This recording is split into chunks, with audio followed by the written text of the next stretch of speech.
第13章职业者。哒，克莱恩忍不住倒退了一步，一时不知道自己是醒着，还是依旧在梦里。那人影取下黑色礼帽，幅度很小的鞠了一躬，低沉微笑道：“重新认识一下职业者，邓恩·史密斯，职业者。正义和倒吊人提过的黑夜女神教会非凡者队伍代号。”克莱恩有所恍然，在联想之前，顿时脱口而出道：“你操纵梦境，你让我做了刚才那样的梦。”职业者邓恩·史密斯将黑色礼帽重新戴上，遮掩住略高的发际线，灰色幽深的眼眸隐含着笑意道：“不，我只是进入你的梦里，做必要的引导。”他嗓音醇厚又柔和，不惊动别人，美梦般回荡在黑暗微光的走廊上。在梦里，虽然会有平时压抑的情绪和各种阴暗心理的放大呈现，让一切显得混乱、荒谬和疯狂，但真实依旧存在，依旧藏于其中。对我这种老手来说，所有都明显而容易看见。比起清醒的你，我更相信梦中的你。正常人谁能控制自己的梦？要是我梦到一些地球上的东西，岂不是就被邓恩·史密斯发现了？克莱恩悚然一惊，对梦中的遭遇充满后怕，但他很快又品出些诡异，因为他记得自己在梦里很清醒，很理智，知道什么该说，什么不该说。简单而言，就是完全不像在做梦。所以，邓恩·史密斯只是看到了我想让他看见的内容。克莱恩念头急转，隐约有了点明悟，这是穿越自带的福利，比如本身灵的特殊，还是那转运仪式附加的影响。所以，史密斯先生，你确信我真的遗失记忆了？克莱恩组织了下语言反问道。邓恩·史密斯没有直接回答，反而深深看了他一眼。你竟然对这种事情不感觉惊讶？我之前遇到的当事人，哪怕刚做完梦，也不相信会有非凡之力，宁愿认为自己还未真的醒来。克莱恩嗯了一声道：“也许是因为我在祈求着，期待着这样的力量来帮助我。”很有趣的思考逻辑。或许你活下来不仅仅是因为幸运。邓恩没什么笑容地点头。我现在可以确认，你真的因为这次的事件遗失了部分记忆，尤其是关系事件本身的。那我可以回去了。克莱恩内心长舒了一口气，试探着问道。邓恩单手插袋，缓步走了过来，周围的黑夜变得宁静而轻柔。不，你还是得跟我去见一下专家。他嘴角礼貌性上翘。为什么？克莱恩脱口而出，忙又补充道：“你不相信自己对梦境的引导？开什么玩笑？那专家要是擅长催眠、读心之类的能力，那我最大的秘密岂不是就暴露了？结果会怎样，无法想象。”我一向谦虚，但有关梦境方面，还是有些信心的。邓恩从容平静的回答。不过，关键的、重要的事情，再确认一次也不错。更何况，他和我擅长的有很大不同。也许能帮助你恢复一定记忆。不等克莱恩再说，他嗓音变沉。毕竟你关系着那本安提戈努斯家族笔记的下落。什么？克莱恩怔了一下。邓恩停在他的面前，灰色的眸子盯着他的双眼道：“现场没有那本第4纪遗留的笔记，整栋房屋里都没有。韦尔奇死了，纳亚死了，你是唯一的线索。”好吧。克莱恩沉默片刻，吐了口气。笔记不见了，这还真是诡异啊。我之前竟然完全没去想那本第4纪笔记的下落。邓恩微不可见地点头，一边越过克莱恩，一边开口道：“你把门锁上，现在就和我去威尔奇的住所，专家在那里等着我们。”无声吸了口气，克莱恩心头打鼓，忐忑不安。他有心拒绝，甚至想要逃跑，但相信有了梦境的前车之辙，邓恩·史密斯肯定提高了戒备，而以正常人和非凡者的实力差距，强行去做不会有多少成功的可能。他身上肯定还有手枪，本身也应该是练习过很多次射击的那种。各种想法在脑海剧烈冲突，克莱恩最终还是选择认清现实。好的，只能走一步看一步了，说不定我梦境里的那种特殊会再次起效。那走吧。邓恩的语气没有丝毫波澜。克莱恩转身跟了2步，忽然停止道：“史密斯先生，我想先去趟盥洗室，我出来就是为了上厕所的啊。”邓恩没有阻止，而是深深看了他一眼道：“没问题，克莱恩，相信我，在黑夜里，我远比你想象的还要强大。”在黑夜里，克莱恩无声重复了这几个单词。他没鲁莽尝试，老老实实解决了小腹的憋胀，然后用凉水洗了把脸，让自己彻彻底底冷静了下来。换好衣帽，关上自家房门，克莱恩脚步轻柔地跟着邓恩走下阶梯，走向公寓门口。这样的平静里，邓恩·史密斯突然开口，在梦的最后，你为什么想逃？你在害怕着什么？克莱恩心念如电，边思索边回答道，我不记得在韦尔奇家做过什么，也不记得有没有直接造成他和娜亚的死亡。我怕最后真的证实是我不敢去赌这个，不如逃跑，去南大陆开始新的人生。如果是我也会这样。邓恩推开公寓的门，让半夜的凉风吹散了里面的闷热。他不怕克莱恩逃走，自顾自先上了马车，那是克莱恩在梦中见过的那辆4轮单马车夫，箱体侧面会刻有双剑交叉、簇拥王冠的警察系统标志。克莱恩跟着进入，发现里面铺着厚厚的地毯，弥漫着让人身心宁静的香薰味道。随意坐下，他找着话题，试图打探出更多的情况。史密斯先生，如果专家证实了我真的遗忘了那部分记忆，也没有别的证据能证明我是加害者，而不是受害者，那事情就算结束了。理论上是这样，我们会从别的途径去找那本笔记，只要还存在，就能被发现。当然，在这个之前，我们会确认你身上没有诅咒，没有遗留的恶灵味道，没有对应的心理问题，能平安的、健康的迎接将来的人生。邓恩·史密斯露出一抹笑容，略显古怪的笑容。克莱恩敏锐捕捉到这点，顾不得松气，连忙追问道，理论上，是的，仅仅只是理论上。在这个领域，总是充满了扭曲的、违背常理的、让人无法相信的事情。邓恩看着克莱恩的双眼道，他们的持续，他们的结束，有的时候不是我们能够预见和控制的。比如，克莱恩一时竟有点恐惧。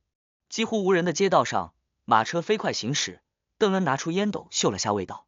当我们以为事情结束，一切都已经恢复正常的时候，它会以让人恐惧的、惊悚的方式再次降临。前几年，我们处理过一个邪教的案子，他们组织信徒以自杀的方式完成活祭，取悦邪神。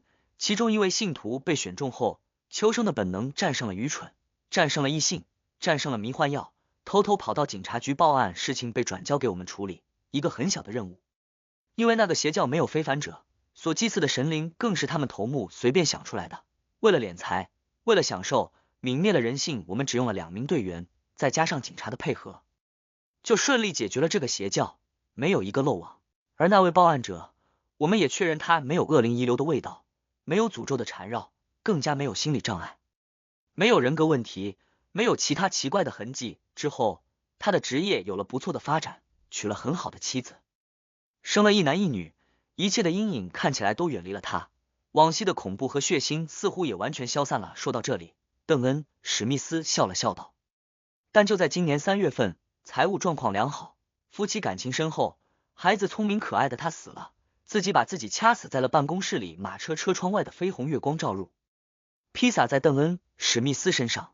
这一刻，他看似自嘲的笑容竟让克莱恩觉得瘆人，说不出的瘆人。自己把自己掐死了。克莱恩无声吸了口凉气，似乎看到了自己的凄惨结局。哪怕躲过了一劫，也只是逃得了一时。有什么办法能彻底解决，让自身成为非凡者来对抗？车厢归于沉默，克莱恩无数想法涌现，又纷纷落下。这样难言的安静里，马车行驶了很久，行驶得很快。就在克莱恩下定决心，打算厚着脸皮请教邓恩·史密斯，看有什么解决办法时，马车停了下来。史密斯先生，韦尔奇的住所到了。车夫的声音传入2人耳朵。我们下去吧。邓恩理了理到膝盖位置的黑色风衣。我提前介绍，专家对外伪装的身份是阿霍瓦郡最知名的通灵者。克莱恩收敛住别的想法，好奇问道，那他实际上的身份呢？邓恩半转身体，回过头来，灰眸深邃道，真正的通灵者，第14章通灵者。真正的通灵者。克莱恩默念着这个描述，没有再开口，跟随邓恩·史密斯走下了马车。韦尔奇在停根的住所是一幢有花园的独栋房屋，镂空的铁门外是能让4辆马车同时行驶的道路，道路两侧每隔50米就有一个路灯，它们与克莱恩上辈子见过的不同，属于煤气灯，柱子高度略等于成年男子，方便点火照明。黑色的金属紧贴着玻璃，围出了栅格，铸造出一盏盏提灯式的古典艺术品，冰冷与温暖共舞，阴影和光明同在。踩着昏黄覆盖的道路，克莱恩和邓恩·史密斯通过半掩的铁门，进入了韦尔奇租住的地方。正对大门的是可供2辆马车行驶的通路，铺着水泥，直通2层房屋。它的左边是花园，右侧是草坪，淡淡的花香和清爽的味道交织成一体，让人心旷神怡。甫一踏入，克莱恩突然汗毛耸立，左顾右盼。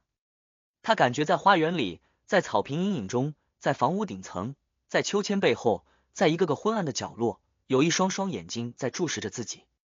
明明这里空旷无人，克莱恩却仿佛置身于热闹的街道。这诡异的对比，这古怪的感受，让他身体绷紧，有寒气从尾椎往上。有问题，他忍不住开口提醒邓恩。邓恩表情不变的走在侧方，平淡的回答道：“不用在意，见职业者都这么说了。”克莱恩忍着那种被跟踪、被窥探、被打量却发现不了目标的毛骨悚然感，一步步来到了独栋房屋正门。这样待久了，我会神经质的。邓恩伸手敲门时，克莱恩又快速回头打量了一眼。花朵随风晃荡，没有人影。进来吧，绅士们一道略显空灵的嗓音从屋内传出。邓恩扭动把手，推门而入，对坐在沙发上的女子道：“戴丽，有结果了吗？”客厅吊灯没有被点亮，一组2副格局的皮质沙发环绕着大理石制成的茶几，茶几之上燃着一根蜡烛，可灯焰却泛出艳蓝，将半开放式布局的客厅、餐厅和厨房都蒙上了一层摇曳诡异的色彩。长沙发正中坐有一位女士，她穿着戴兜帽的黑袍，涂抹着蓝色的眼影和腮红，露在外面的手腕处缠绕着挂有白水晶吊坠的银链。看到她的第一眼，克莱恩就有种莫名的感受，打扮得像个真正的通灵者，这是在扮演自己。有着妖异美感的通灵者戴利用闪烁碧绿的眼眸扫过克莱恩，望向邓恩。史密斯道：“原本的灵都消失了，包括韦尔奇和纳亚的，现在在这里的小家伙们什么都不知道灵。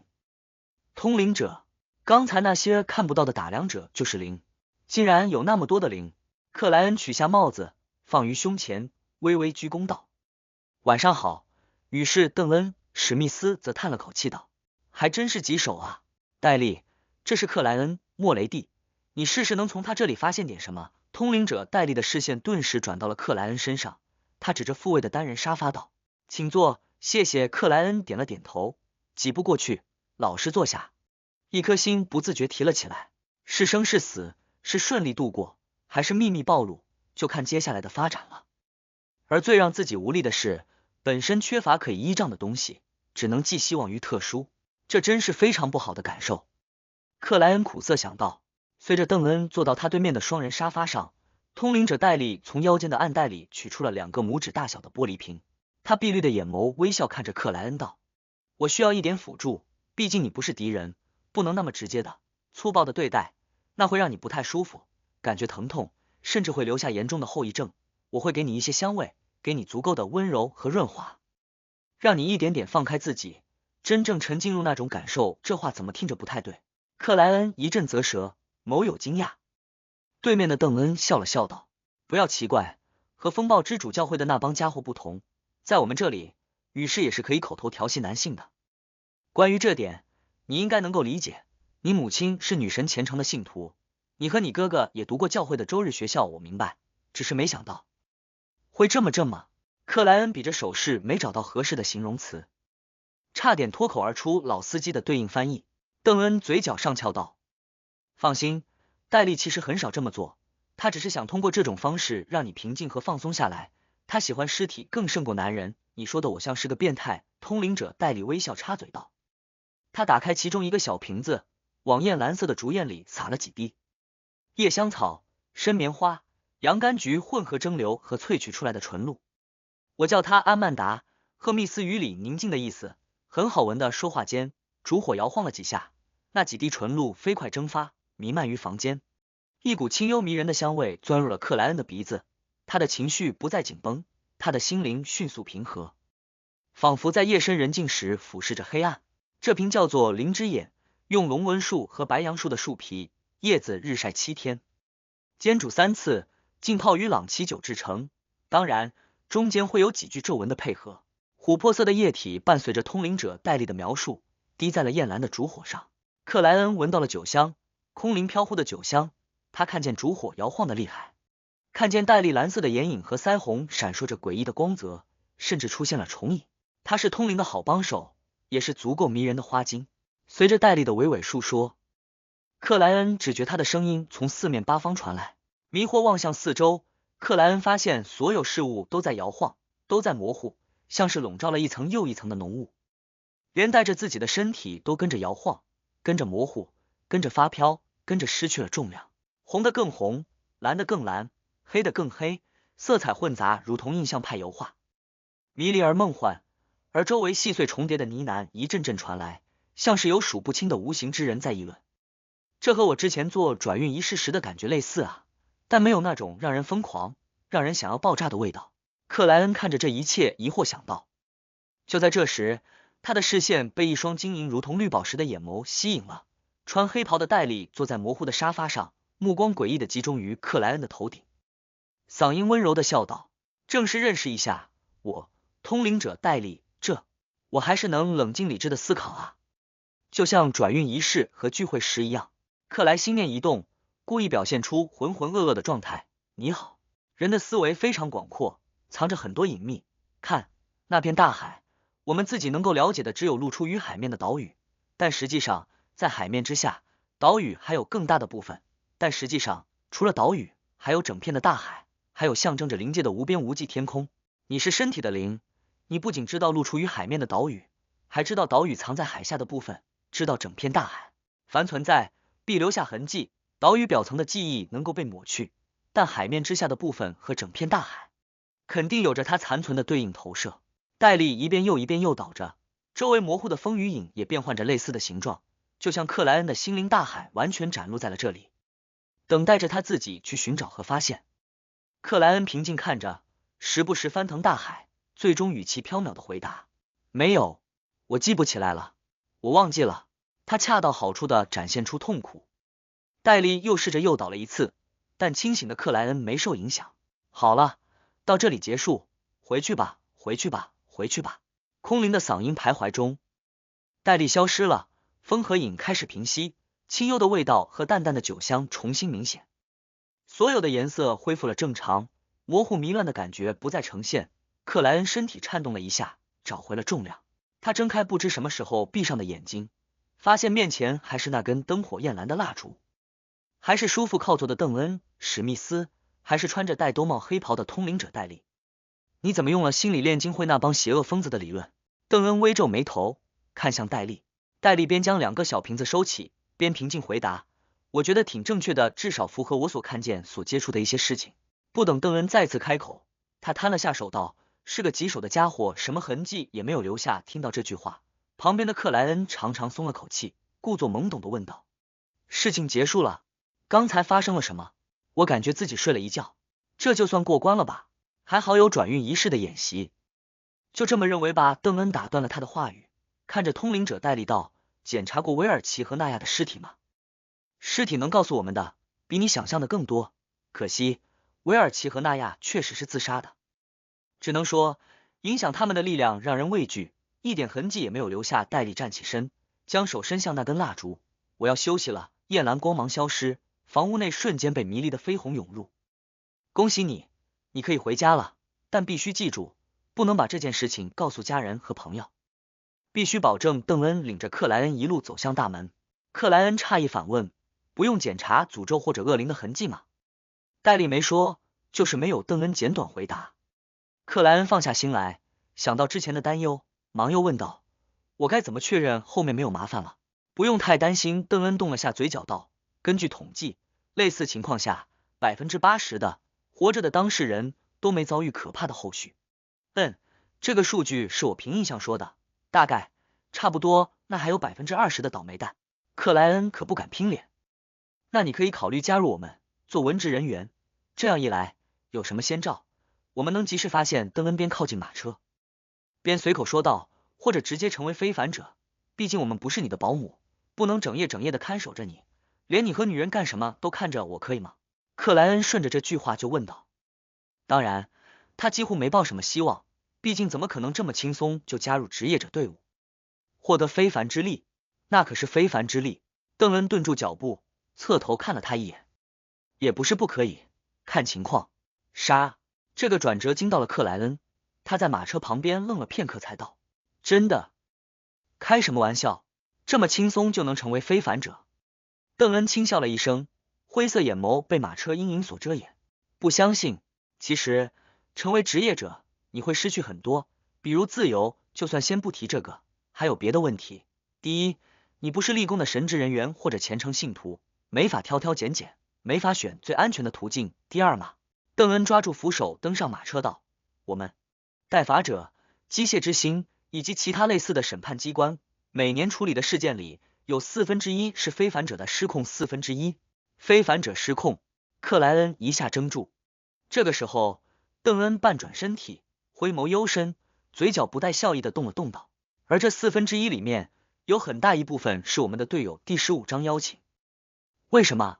听到邓恩的话语，克莱恩心头顿时掀起了惊涛骇浪，本能就脱口而出：非凡者有严重的隐患，以至于教会内部的审判机关处理协议事件的非凡者也容易出问题。邓恩、史密斯步入车厢，坐到之前的位置，表情和语气都保持着平常。这不是你需要了解的事情，也不是你能够了解的事情。除非你成为我们的一员。克莱恩一阵哑然，跟随坐下，半是好笑半是不解的问道：不弄清楚这个，怎么可能做出加入的决定？而不加入，又无法了解，这就成死循环了。邓恩、史密斯再次拿出烟斗，就这样放在鼻端吸了一口。你大概误会了，我们的一员包括文职者，也就是说，只要成为你们的文职人员，就可以了解相关的秘密，弄清楚非凡者的隐患和可能遭遇的危险，之后再考虑是否成为非凡者的问题。克莱恩边整理思路，边用自己的话语重新描述了一遍对方的意思。邓恩笑了笑道：是这样，除了一点，那就是并非你考虑成为非凡者，就一定能成为。在这方面，各大教会都同样的严格，不严格才奇怪。克莱恩腹诽了一句，用加强语气的手势道：那文职人员呢？这应该也很严格吧？如果是你，那应该没什么问题。邓恩眼睛半闭，神情略微舒展的嗅着烟斗，但并未点燃烟丝。为什么？克莱恩又一次陷入疑惑。与此同时，他在心里自我调侃了起来。难道我的特殊，我的穿越者光环，就像黑夜里的萤火虫，那样的鲜明，那样的出众？邓恩睁开半闭的眼睛，灰眸如同之前一样的幽邃。第一，能在这种事件里不靠我们的帮助存活下来，这说明你有着不同于其他人的优点，比如幸运。而幸运的人总是很受欢迎。看见克莱恩变得有些呆滞的表情，他微微笑道：好吧，你就当是一种幽默的说法。第二，你是霍伊大学历史系的毕业生，这是我们非常需要的。虽然鲁尔迷这个风暴之主的信徒对女性的态度让人厌恶，但他在社会、人文、经济和政治上的观点依然犀利。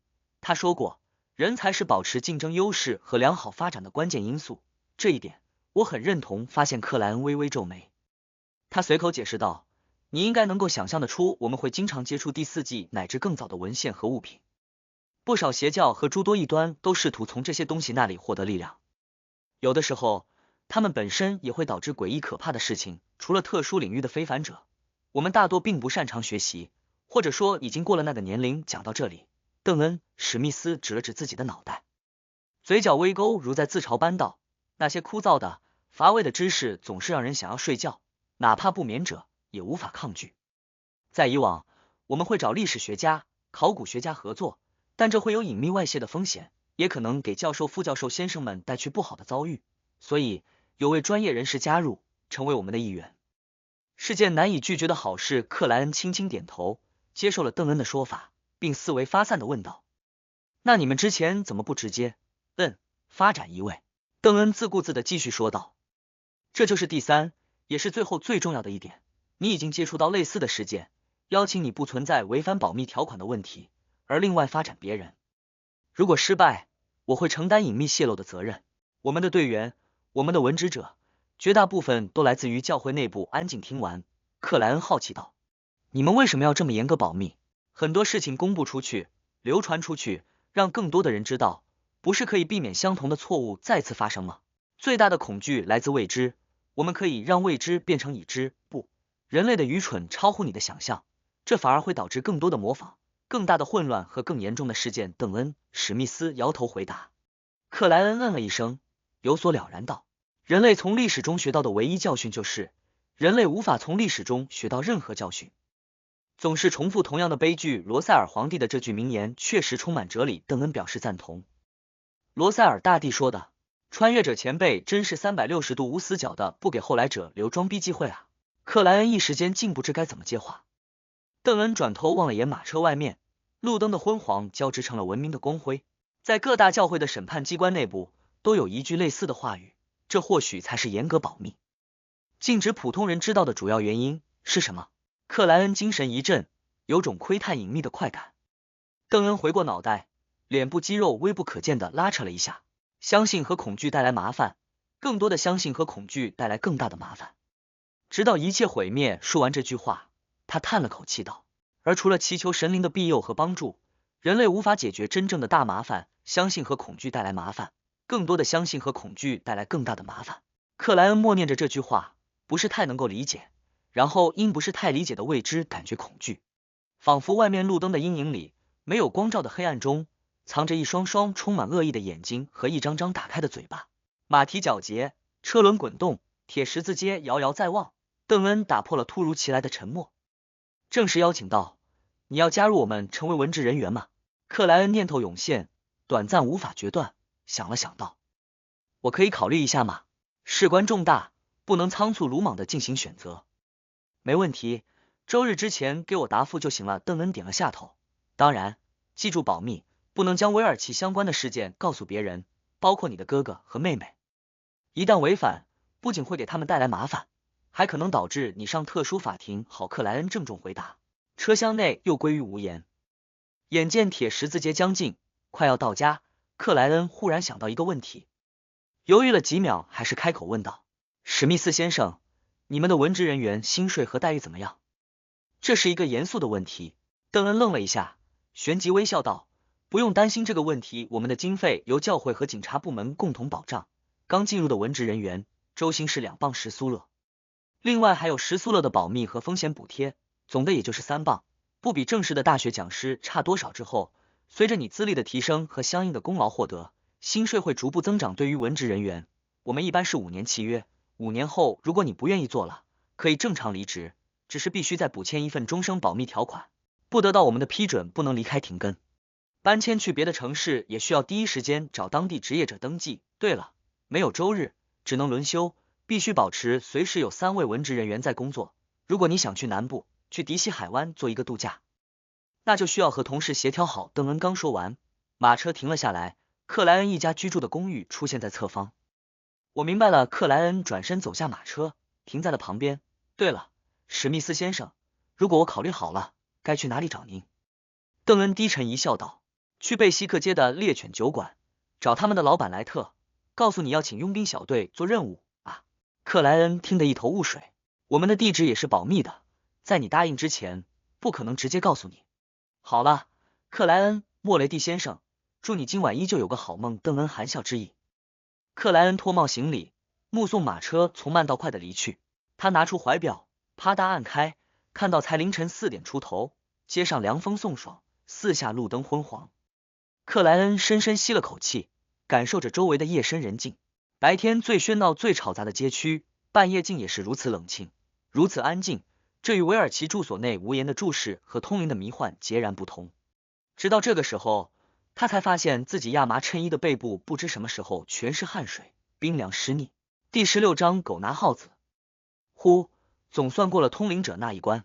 克莱恩吐出口浊气，慢悠悠转身，边享受着夜晚的宁静和舒爽的凉风，边踱步靠近公寓门口。他掏出钥匙，插入进去，轻缓扭动，让夹杂着绯红的黑色随着吱呀之声而扩大。行走在无人的楼梯，呼吸着冷冽的空气，克莱恩莫名有了种比别人多出几个小时人生的奇妙感受，以至于脚步都变得轻快。咔嚓，他保持着类似的心态，打开了自家的房门，可还未迈步走入，就看见书桌前方的黑暗里静静坐着一道身影，黑发玉红，褐瞳明亮，面容清秀，俨然便是梅丽莎·莫雷蒂。克莱恩，你去哪里了？梅丽莎眉头舒展开来，疑惑问道。不等克莱恩回答，他又补充了一句，似乎要将事情的前因后果、逻辑关系讲得清清楚楚。明明白白，我刚才起来去盥洗室，发现你不在家里，克莱恩有着丰富的欺骗家长的经验，脑筋一转，不慌不忙的苦笑回答：我醒了一次之后就有点睡不着，想着这样浪费时间，不如锻炼一下，就出去跑了几圈。你看，一身的汗水。他脱掉外套，半转身体，指着背部。梅丽莎站起身，不甚在意的瞧了一眼，斟酌了几秒钟道：克莱恩，其实你不用有太大压力，你肯定能通过廷根大学的面试。就算不行，我是说如果你也能找到更好的，我都没考虑过面试的事情。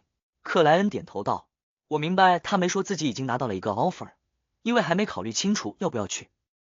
梅丽莎深深看了他一眼，忽地转身，小跑步进了里间，拿出一个由齿轮、锈铁、弹簧和发条等拼凑成的乌龟状物品，快速扭紧发条。梅丽莎将这物品放在了书桌上，咔咔咔，哒哒哒，那乌龟一跳一走，很有节律，让人不由自主就将注意力转移到了他身上。感觉烦恼的时候，看着他这么动一动，会舒服很多。我最近经常这样，很有效的。克莱恩，你试一试。梅丽莎眸光明亮的邀请道。克莱恩没拒绝妹妹的好意，凑近看着那乌龟，等到他停止才笑道：简单和规律确实能带来放松。不等梅丽莎再说，他指着乌龟，随口问道：自己做的？什么时候做的？我怎么不知道？我用学校不要的材料和路上捡到的东西做的，前2天才弄好。梅丽莎表情如常，嘴角翘了几分。很厉害啊！克莱恩由衷赞道。作为一名在机械方面动手能力差的男孩子，他小时候拼个4驱车都要死要活。梅丽莎下巴微抬，眼睛略弯，语气平淡的回答：还好，还好，过分的谦虚是坏品格。克莱恩轻笑道：这是只乌龟吧？房间内的气氛突然沉凝了一下，梅丽莎的嗓音悠悠如同绯红轻纱般响起：它是人偶，人偶。克莱恩尴尬一笑，强行解释道：材料的问题还是太简陋了。紧接着他转移了话题：你怎么会半夜去盥洗室？里面有马桶啊，而且你不是擅长一觉睡到天亮吗？梅丽莎一下怔住，过了几秒才张开嘴巴准备解释。就在这时，他胸腹间传出一阵咕噜咕噜的剧烈消化声。我再去睡会。砰！他一把抓起乌龟状的人偶，小跑回了里间，关上了房门。昨天晚餐太好，吃的太多，肠胃不适应了。克莱恩摇头失笑，缓步走到书桌前，无声坐于椅子上，就着从乌云背后钻出的绯红之月，安静思考起邓恩·史密斯的邀请。做职业者队伍的文职人员，坏处非常明显。作为穿越人员神秘聚会的发起人愚者，自己身上有着不少的秘密。长期晃荡于黑夜女神教会专门处理超凡事件的队伍眼皮底下，风险不小。只要加入邓恩·史密斯他们，自己的目标肯定会是成为非凡者，以此掩盖从聚会里获得的好处，而成为正式成员，自由必定会受到限制。就像文职人员离开廷根都要申报一样，不能想去哪里去哪里，想做什么做什么，会错过很多机会。职业者是一个严密的组织，一旦有任务，只能等待安排，接受命令，无法拒绝。非凡者有失控的风险。将坏处在脑海一一列出，克莱恩转而考虑必要性和其中的好处。从转运仪式等遭遇看，自己不会是邓恩口中80%的幸运儿，后续必然会有诡异的事件落到身上，充满危险。只有成为非凡者或者加入职业人，才具备抗衡的能力。想成为非凡者，光靠聚会是办不到的。魔药配方问题不大，可对应的材料从哪里寻找，怎么获取，如何调制，以及非凡者日常修行的常识，自己都存在严重的障碍。不可能事事都问正义和倒吊人，物都找他们换取，这不仅会损害愚者的形象，让对方怀疑，而且还没那么多的时间交流如此细碎的问题。同样的，自身也拿不出什么他们感兴趣的东西。另外，更多的物质来往会留下现实身份的痕迹，到时候线上纠纷转成线下冲突就麻烦大了。而加入职业者，必然能接触到神秘世界的常识和相关的渠道，积累起足够多的对应人脉，以此为支点，方能撬动聚会，从正义和倒吊人那里获得最大的收益。这反向则又提升现实状态，获得更多的资源，形成良性循环。当然，也可以去找去加入邓恩口中吐露的心理炼金会这种被各大教会压制为沙的组织，可成为他们的一员，同样会失去自由，甚至时刻得担惊受怕，更重要的一个问题是，自己根本不知道去哪里找他们，即使从倒吊人口中套出了对应情报，贸然接触也会有生命危险。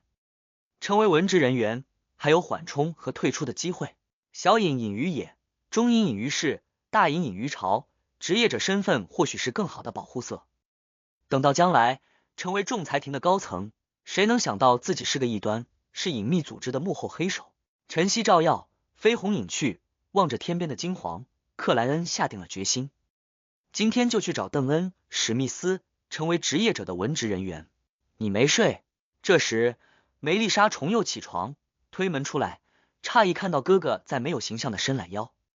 想些事情，克莱恩露出微笑，一身的轻松。梅丽莎沉吟了一下道，遇见困扰，我会一条一条的列出坏和好两方面内容，列完以后再比较一下，就能得到应该怎么做的提示了。好习惯，我也是这么做的。克莱恩含笑以对。梅丽莎神情舒展，没再多说，拿上泛黄的大张纸和洗漱物品前往公用盥洗室。等到用过早餐，妹妹离开，克莱恩没急着出门，心情不错的补了个眠，因为据他了解，几乎所有酒馆上午都是不开门的。下午2点，他用小刷子和手帕将礼帽的褶皱抚平，肮脏弄去，让他恢复了整洁，然后一袭正装出门，就像去参加面试。贝西克街有点远，克莱恩怕错过了职业者的上班时间，没有步行过去，而是在铁十字街街口等待公共马车的到来。在鲁恩王国，公共马车分为2种，无轨和有轨，前者由2匹马拉着，算上车厢顶部，能坐20来个人，只有大致路线，不设具体站点，灵活运营，随叫随停，除非客满。后者由轨道马车公司运营，先在主要街道铺设类似铁轨的装置，马匹走在内侧，车轮转动于上，轻松而省力，所以能拉更大的双层车厢，乘坐接近50位客人。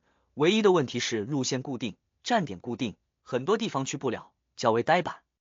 过了10来分钟，车轮撞击轨道的声音由远及近，一辆双层马车停在了铁十字街的站点前。去贝西克街，克莱恩对车夫说道，你得去香槟街转，不过到了那里，走去贝西克街只要10分钟左右。车夫解释着路线问题。那就去香槟街，克莱恩点头认同。超过4公里了。4便是车夫旁边一个脸庞白净的青年摊出手道，他是负责收钱的工作人员。好的，克莱恩从兜里掏出4个铜便士，递给了对方。他走上马车，发现乘坐者并不多，即使第1层也还有好几个空位，身上只有3便士了，回来得靠走啊。克莱恩按了下帽子，稳稳坐好。在这一层的男士女士们多是正装端坐，也有穿工作服和悠闲看报纸的，但几乎没什么人说话，相当安静。克莱恩闭上眼睛，养精蓄锐，没去管身边乘客的来来往往。一站一站又一站，他终于听到了香槟街这几个单词。下了马车，沿路打听，他很快来到贝西克街，看见了画着棕黄猎犬标志的酒馆。克莱恩伸出右手，用力推动，沉重的大门缓缓打开，喧嚣的声音和浮躁的热浪奔涌而来。虽然还是下午，但酒馆里已经有了不少顾客，他们有的是临时工人，在这里寻觅机会，等待着被雇佣，有的则无所事事，用酒精麻痹自己。酒馆里面颇为昏暗，中央竖着2个大的铁笼子，下面1/3深入地面，没留空隙。人们拿着木质酒杯围在旁边，时而大声讨论，时而咒骂欢笑。克莱恩好奇看了一眼，发现里面关着2条狗，一只黑白相间，和地球的哈士奇相像，一只通体漆黑，毛光水亮，健壮凶悍。要压住吗？道格这段时间已经连赢8场了。一个戴着棕色软帽的矮小男子靠近过来，指着那条黑狗说道，压住。克莱恩先是一愣，旋即醒悟，斗狗。在霍伊大学时，那些贵族学生和有钱人家子弟总会轻蔑而好奇地问自己，问粗鲁的工人，无业的流氓是不是喜欢在酒馆里参与拳击和赌博？赌博的项目除了拳击、纸牌外，是不是还包含着斗鸡、斗狗等残忍血腥的项目？那矮小男子嗤笑道，先生，我们是文明人，不会做这种不体面的事情。说到这里，他小声嘟囔道，而且去年还出台法律禁止了这些事情。那你们在压住什么？克莱恩一时好奇，看谁是好猎手。矮小男子刚刚说完，场中就是一阵轰动。他转头看了一眼，兴奋摆手道，这一场开始了，不能下注了，你等下一场吧。克莱恩闻言，踮起脚尖，抬高脑袋，极目望去，看见2条壮汉各自拖着一个麻袋，来到铁笼旁边，打开牢门，将里面的事物倾倒了进去。那是一只灰色的、恶心的动物。克莱恩仔细辨认，发现竟然是老鼠，几十上百只老鼠。因为铁笼下方深入地底，没有空隙，老鼠们四处乱窜，却逃不出去。这个时候，随着笼门的关闭，2条狗的铁链被解开。汪！黑狗扑了过去，一口咬死了一只老鼠。那黑白相间的狗先是一脸懵逼，接着兴奋地和老鼠们玩了起来。周围的人们或举着酒杯，专注凝望，或大声嚷嚷道：咬死他，干死他，道格道格，神 TM 狗抓耗子。克莱恩醒悟过来，嘴角抽搐不已。这里的赌博项目竟然是压哪条狗抓的老鼠更多，或许还能压具体几只。难怪铁十字街那边一直有人收购活老鼠，还真有特色啊。克莱恩摇了摇头，好笑退开，从边缘绕过极快的酒客们，来到了吧台前方。新面孔，酒保边擦杯子边抬头看了他一眼。黑麦啤酒1便士1杯，恩马特啤酒2便士，南威尔啤酒4便士，或者你想来一杯纯麦芽酿的朗奇？我找莱特先生。克莱恩直截了当的开口。酒保吹了声口哨，对旁边喊道：老头，有人找你。无谁啊？一道含含糊糊的嗓音冒出吧台后面站起了一个醉醺醺的老者。他揉了揉眼睛，看向克莱恩道：小伙子，你找我？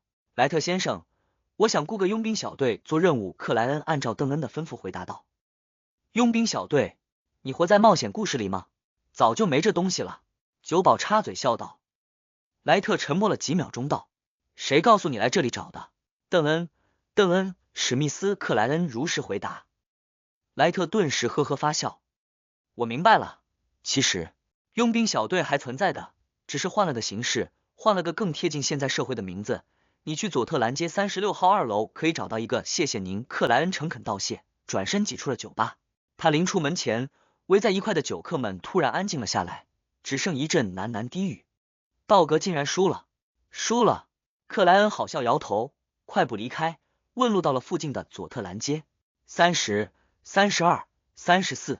这里他数着门牌号，走进了楼梯，绕过拐角，逐街往上。他看见了竖直的招牌，看见了所谓佣兵小队现在的名字：黑金级安保公司第17章特殊行动部。黑金级安保公司。看到招牌，克莱恩愣了好久，有种意料之外但情理之中的感觉。还真是，不知道该怎么吐槽。他摇头失笑，涉级而上，伸出右手轻敲了半掩的房门。咚咚咚，缓慢而有节奏的敲门声回荡，屋内却没一点响应，只哒哒哒的动静隐约传出。咚咚咚，克莱恩又重复了一遍，依旧是同样的结果。他改敲为推，让缝隙变大，目光随之望入，看见了一组不知是不是接待用的古典沙发、软面靠椅和原木色茶几，看见了正对面的一张桌子，以及桌子背后脑袋低垂、一点一点的棕发女孩。虽然安保公司的牌子只是伪装，但也未免太不职业了吧？这是多久没生意上门了？好吧，你们也不需要什么生意。克莱恩一边腹诽，一边靠拢，在桌子之上，在女孩耳边又敲了2下。咚咚，棕发女孩一下坐直，双手猛地拿起面前摊开的报纸，挡住了脸庞。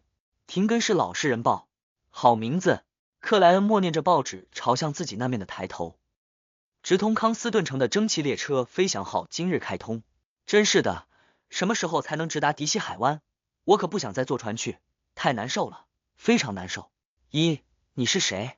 棕发女孩装模作样的念了一通，发表了意见。而说着说着，她放低报纸，露出光洁的额头和浅棕色的眼眸，先是讨好，继而错愕的望向克莱恩。你好，我是克莱恩·莫雷蒂，应邓恩·史密斯先生的邀请而来。克莱恩取下礼帽，放于胸前，微微鞠躬。棕发女孩20岁出头的样子，穿着浅绿色的鲁恩风格轻便长裙，袖口、领口、胸前等地方有着漂亮的蕾丝，衬托的她面容愈发姣好。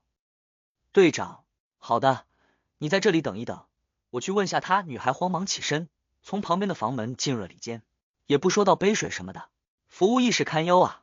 克莱恩微微一笑。等待在原地，没去沙发和椅子那边。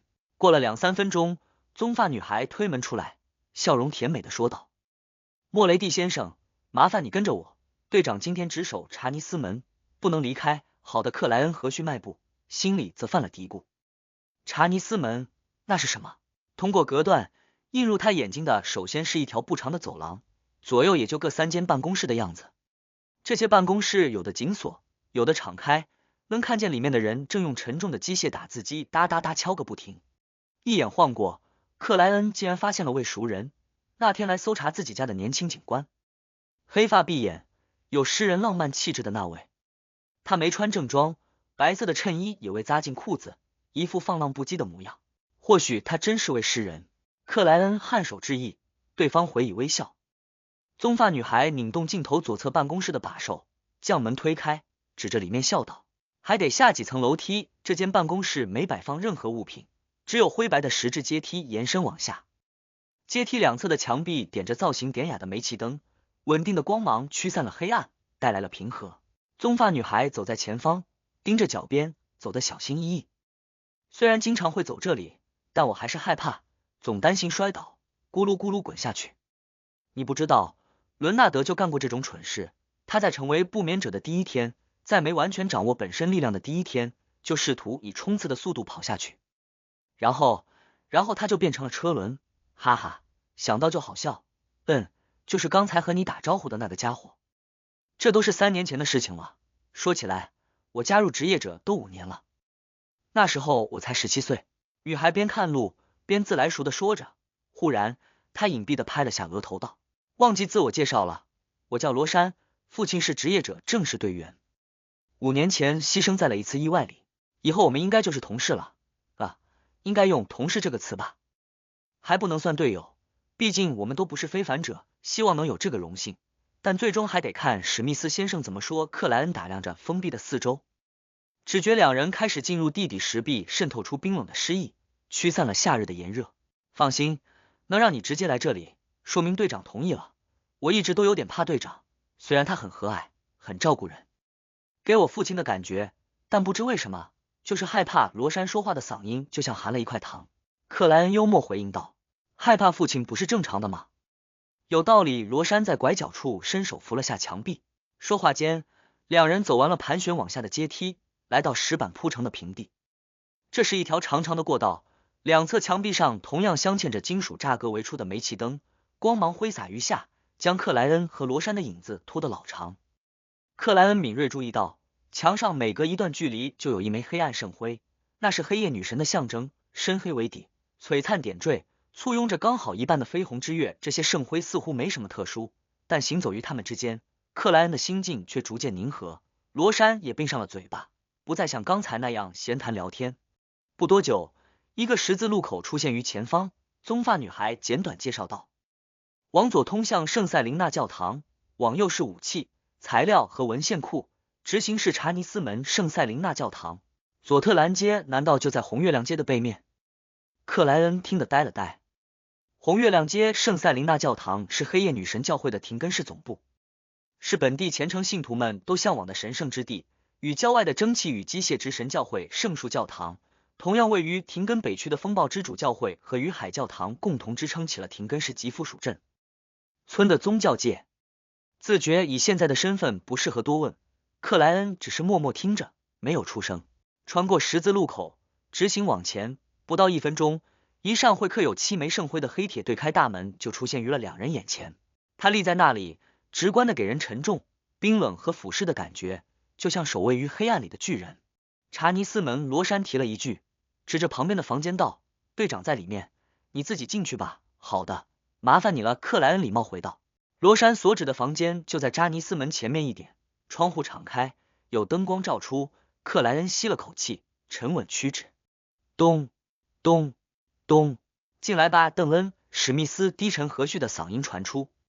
克莱恩轻轻推开虚掩的房门，看见里面只有一张桌子和4把椅子。高发际线的邓恩·史密斯穿着昨晚那款黑色风衣，悠闲地读着报纸，胸前纽扣附近有一条金色的表链。坐吧，考虑好了，确定要加入我们？邓恩放下手头的报纸，微笑问道。克莱恩取下帽子，行了一礼，坐到桌旁，缓慢点头道：“是的，我确定。那你看下这份契约。”呵呵，现在大家喜欢叫合同。邓恩拉开桌子抽屉，拿出了1式2份的契约，上面的条款并不多，大致都是邓恩·史密斯之前说过的那些。重点在保密条款，在违反者不再通过王国法庭，而是直接被黑夜女神教会的仲裁庭审判，就像士兵、军官得上军事法庭一样。5年契约，2磅10苏勒的周薪，10苏勒的保密和风险补贴。克莱恩一一读完正色回答：“我没问题，那就签吧。”邓恩指了指桌上的暗红钢笔和墨水道。克莱恩先用废纸试了试钢笔，接着隐蔽的吸了口气，在2份契约的对应位置都签上了自己的大名：克莱恩·莫雷蒂。他因为还没有印章，最后只能按上指纹。邓恩收回契约，从抽屉里拿出1枚印章，分别盖于末尾和几个重点处。做完这一切，他站起身，一手递还1份合同，一手伸向了克莱恩：“欢迎，从现在开始，你就是我们的一员了。注意，合同也得保密。”克莱恩跟随站起，边接过合同，边握住对方的手，笑道：“那我该称呼您队长了。”“是的。”邓恩灰色的眼眸在昏黄的环境下异常幽邃。握手之后，两人分别坐下。克莱恩看了眼合同上的印章，发现文字是鲁恩王国阿霍瓦郡廷根市职业者小队。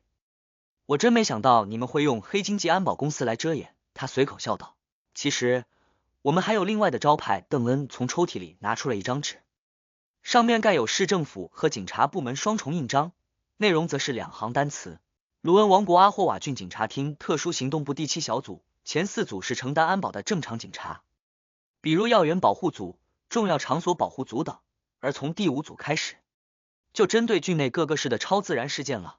我们第7小组负责廷根市女神信徒相关的事件，如果有不同信仰者存在，就按照地域划分。我们主要是北区、西区和金梧桐区等地方。邓恩大概介绍了一下，隶属于风暴之主教会带法者队伍的第6小组负责码头区、东区和南区、大学区和郊外归第5小组，也就是机械之星在廷根的小队。克莱恩对这事找不到什么想问的，转而笑道：“这要是真有人因为黑经济安保公司的牌子上门委托任务，那怎么办？”“接啊，为什么不接？只要不影响日常的事务就行。”邓恩语速平缓而幽默的回答：“赚到钱就当额外补贴，队员们都挺乐意的，反正找猫找狗这种麻烦又琐碎的小事，现在都被私家侦探们包揽了。我们这个职业者小队一共有多少人啊？”克莱恩就着这个话题问道。“超自然事件并不多，非凡者更不多，整个廷根市的职业者正式成员也才6个，包括我，呵呵，文职人员算上你也有6个了。”邓恩不急不慢的回答。克莱恩点了点头，终于开口问起了最关心的事情：“队长，您说的非凡者失控是怎么回事？为什么会失控？”第18章起源和原因，第1更球推荐票。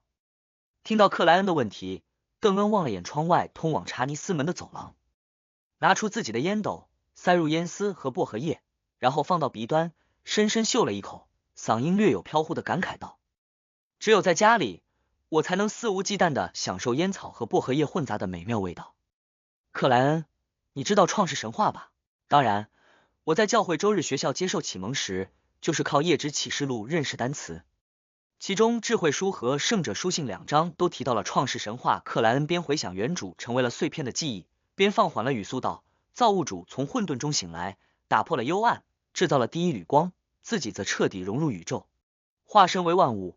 他的身躯成为大地，成为星辰，他的眼睛一只变为太阳，一只化作红月，他的部分血液奔腾为大海与江河，滋润和孕育了生命。”说到这里，克莱恩不自觉停顿，半是因为后面相关记忆模糊，半是由于这创世神话和大赤货民族的盘古开天说有点相像，不同世界人民在神话传说上的想象力都有共通之处啊。见克莱恩遇到难题，邓恩笑了笑，帮他补充道：“他的肺部演化成精灵，他的心脏演化成巨人，他的肝脏演化成树人，他的脑袋演化成巨龙，他的肾脏演化成羽蛇，他的头发演化成不死鸟，他的耳朵演化成魔狼，他的嘴巴和牙齿演化成一种，他的剩余体液演化成海怪，其中的精华是钠钾，他的胃部，他的小肠大肠，他身体的恶之部位演化成恶魔、恶灵与各种未知的邪恶存在，他的精神化为永恒烈阳，风暴之主，知识与智慧之神，他的智慧中诞生了人类。这就是第一季混沌纪元。克莱恩讲出了最后一句，心头又感好笑又觉荒谬。作为键盘民俗学家，他还是第一次接触到安排如此详细的创世神话，详细到每个排得上号的种族由造物主哪部分演化而来，都具体细微的进行了罗列，真像在排排坐吃果果。而且不止黑夜女神的典籍经文这么说，风暴之主、蒸汽与机械之神的教诲也有类似的描述，没单独的抬高自身，贬低其余神灵。这要么说明创世神话是真的事实，要么隐约透露出几大教诲在史前，在第5季之前，经过漫长的斗争和妥协，终于达成了一致。想到这些，克莱恩猛地又有了个疑问，微皱眉头道：我觉得这有些问题，为什么永恒烈阳、风暴之主、知识与智慧之神直接从造物主的精神里诞生，而女神不是？在夜之启示录的史前记载里，黑夜女神直到第2季末尾才苏醒，与风暴之主、永恒烈阳等神灵一块，庇佑和帮助人类度过了大灾变，也就是俗称的第3季灾变纪元。大地母神和战神也是同一时期才登场，原名工匠之神的蒸汽与机械之神则要到第4季才诞生。这么一来，众神之间的地位高低就似乎不言而喻了，谁更古老，谁更正统，无比清晰。这在黑夜女神的信徒中也造成了一定困扰。邓恩·史密斯用另一只手托着烟斗，不答反问道：你把女神的尊名完整叙述一遍。克莱恩顿时有自己插了自己一刀的感觉，忙绞尽脑汁，竭力回想到，她是比星空更崇高，比永恒更久远的黑夜女神，也是绯红之主、隐秘之母、恶难与恐惧的女皇。安眠和寂静的领主还好，克莱恩的母亲是虔诚的黑夜女神信徒，她在世的时候每天傍晚和用餐都要来上一遍，哪怕原主的记忆变成了碎片，也不至于全部遗失。绯红之主象征着什么？邓恩用引导的口吻问道。红月克莱恩刚一说完，就似乎明白了过来。那红月又是造物主哪个部位演化成的？邓恩微笑再问。单独的一只眼睛。克莱恩与对方相视一笑，这可不比造物主精神一分为3形成的风暴之主等逼格差啊。至于大地母神和战神的教诲，应该也有类似的说法，只有蒸汽与机械之神诞生的实在太晚，找不到理由他们的教诲在之前1000多年里始终弱势，直到蒸汽机发明，抢占了先手，才真正与其他并立。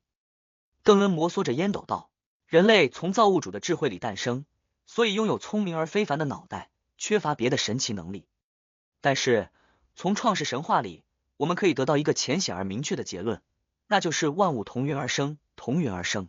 克莱恩重复着最后几个单词，根据这个结论，在神灵庇佑下与巨人、恶魔、异种等对抗的人类，逐渐摸索出了获得超凡之力的办法，那就是用恶灵、用巨龙、用怪物、用神奇树木、花朵或结晶的对应部位，配合其余材料，调制成魔药，然后服用吸收，掌握不同的能力。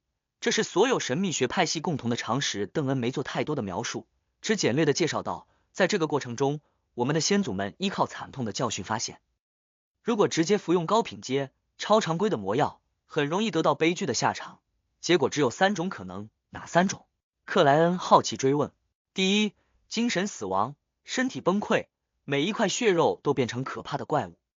第二，被魔药里蕴含的力量瞬间改变人格，变得冷酷、敏感、易怒、残忍，漠视一切。第3嘛。邓恩放下烟斗，拿起旁边的瓷杯，抿了一口道：帕斯河谷的费尔莫咖啡，很苦但也很香，回味很棒，要来一杯吗？我更喜欢费内波特的高原咖啡，当然我只在维尔奇家喝过几次。克莱恩礼貌拒绝。第3是什么？精神失常，当场发狂，比恶魔还恶魔，这就是失控。邓恩在失控这个单词上加了重音。不等克莱恩开口，他放好咖啡杯，继续说道：经过漫长的实验和摸索，加上亵渎石板的出世，人类终于完善了魔药体系，形成了一些逐阶提升、稳定增长的序列链条，序列数字越低，魔药品阶越高。到今天，7大教会各自最少掌握了一个完整的序列，另外还有几百年、几千年内搜集到的不那么完整的路径亵渎石板。克莱恩敏锐捕捉到这个名词，在聚会之中，倒吊人也提到过它。根据倒吊人的说法，亵渎石板是魔药体系成型和完整的最关键因素，这和邓恩刚才的话语不太相同。这是一些邪神弄出来的东西，具体出现在哪个年代，记载了什么，有什么特殊，我也不是太清楚。如果你有发现线索，必须立刻禀报我。他拥有最高响应等级。邓恩含糊解释道，刚才提到了其中一种失控，现在我讲剩下的4种。克莱恩将亵渎石板的问题抛诸脑后，专注倾听。人类虽然只有聪明的脑袋，没别的非凡能力，但这不是绝对，总有些幸运儿，或者说不幸者天生就拥有较高的灵感，也就是对灵的感应能力。他们能听到别人听不到的声音，看见别人看不见的东西，拥有部分非凡特征。邓恩说话时看了看四周的空档，看得克莱恩一阵毛骨悚然。换句话说就是，他们等于半个序列9的非凡者，拥有固定的特性序列9是链条里最低的品阶。总之，他们只能选择对应的固定的序列途径。如果服食成别的魔药，轻微的精神异常，严重的失去控制，再严重的直接死亡。明白？克莱恩缓缓点头。第3种失控和第2种类似，一旦你选定了序列链条，就只能沿着这个路径走下去，再也无法反悔。如果服食了别的路径序列合适的魔药，虽然大概率会获得柔和的、奇异的、扭曲的能力，但几乎可以肯定的是，处于半疯状态了，或敏感易怒，或残忍失血，或沉默忧郁，而这样的机会只有一次。再往后，不管是服食原本路径的魔药，还是现在序列的魔药，都只有失控一种结果，就看是精神死亡，肉身崩溃成怪物，还是演变为恶灵了。邓恩说着说着，又端起咖啡杯抿了一口，听得有些胆战心惊的克莱恩沉默了几秒，又道：第4种失控呢？第4种，呵呵，这才是最常见的问题之一。我们服食魔药，获得原本属于超凡物种的能力，属于不自然的演变，或多或少会受到残留的精神影响，也许没有症状表现出来，外人无法察觉，但内心肯定有潜藏。在完全掌握魔药带来的非凡之力，排除掉那些微妙痕迹前，贸然服食更高序列的对应魔药，就会累积疯狂，累积失控。邓恩忽地蓦然停顿片刻，他才感叹道：我们职业者内部规定，即使队员立下很大的功劳，也必须在上份魔药服食3年，且经过对应考察后，才能获得晋升。可就算这样，每年也有不少人因此而失控，真是可怕啊！克莱恩吸了口气道：那最后一种呢？邓恩嘴角翘起，却不见笑意。第5种也是常见的失控原因，对非凡者来说，灵感或多或少都有提高，序列数字越小，提升越多，于是就能听见别人无法听见的声音，看到别人无法看到的东西，遭遇别人不会遭遇的事情，时时刻刻都受到神秘的引诱和虚幻的蛊惑。一旦有了别的什么刺激，或者出现贪婪的欲望，那就会一步一步走向失控。说着说着，邓恩转为正视，灰色的眸子映照出了克莱恩的身影。他语气变得萧索道：现代职业者体系的创立者查尼斯大主教曾经说过，我们是守护者，也是一群时刻对抗着危险和疯狂的可怜虫。